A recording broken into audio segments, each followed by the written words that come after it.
You're tuned in to Haunted Moments, and I'm your host, Reverend Dr. Teresa F. Koch. Deep within the pristine foothills of Ouachita Mountains in southwestern Arkansas lies a ghost story that is rooted as deep within this culture as the thousands of pine trees that line its landscapes. The story is set in the small college town of Arkadelphia, which has a population of about 10,000 and is the epitome of small town USA. Unlike most college towns around the country, Arkadelphia plays host to not one but two highly acclaimed schools that have been at odds with each other for many years.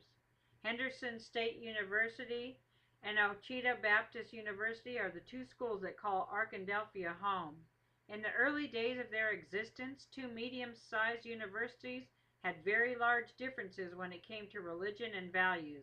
It was that difference which sparked the ghost story known as The Lady in Black. The story begins in the 1920s when a young man named Joshua met the love of his life, Jane. Jane was a student at Ouachita, and Joshua, being from Henderson, never gave a second thought to dating her.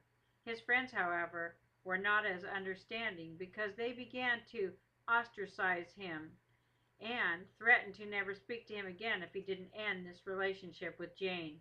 According to Mary Jo Mann, a Henderson graduate and local historian, the reason Joshua was given such a hard time by his friends was probably because Jane was highly religious and wasn't the outgoing type.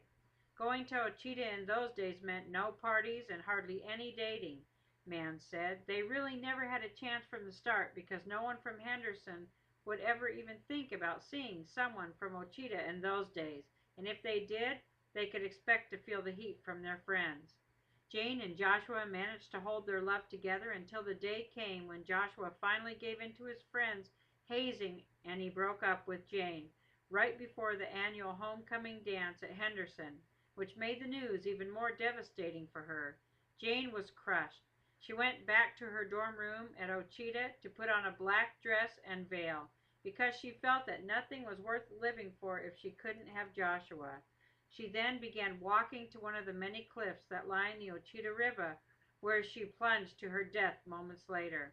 From that time forward, on homecoming night at Henderson, the girl that has said to become known as the Lady in Black has haunted the campus searching for the ones who made Joshua break up with her. This ghost story is still very predominant in Henderson community today, as Mann can attest. It really does give me chills and goosebumps when someone mentions her, Mann said. There isn't a person on the Henderson campus that doesn't know something about this story.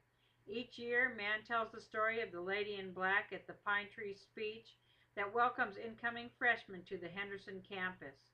When I first heard the story, it gave me goosebumps, said Angela Welch, a junior at Henderson.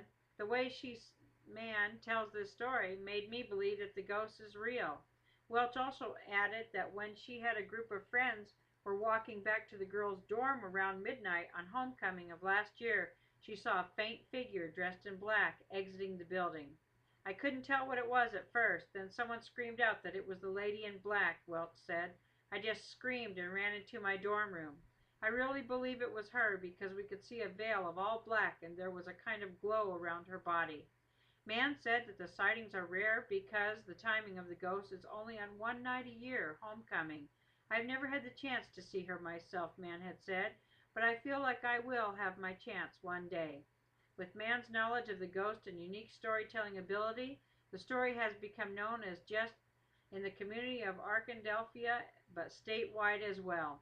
Numerous news organizations throughout the state have covered the Lady in Black, the most widely known report being in the 1980s by Chuck Dobish from KTHV Channel 11. With Mary Jo Mann's help, we were able to go to the cliff where she supposedly jumped, Dobish had said. It was really an odd feeling to be there because the cliff was so steep and you could almost feel her presence. We did a short reenactment for the show and had to get special permission from Ouachita to even get out there to the site. Officials at Ouachita would not comment on the validity of the Lady in Black, stating that she is merely a rumor, and the cliff where she is said to have jumped off, which is owned by Ouachita.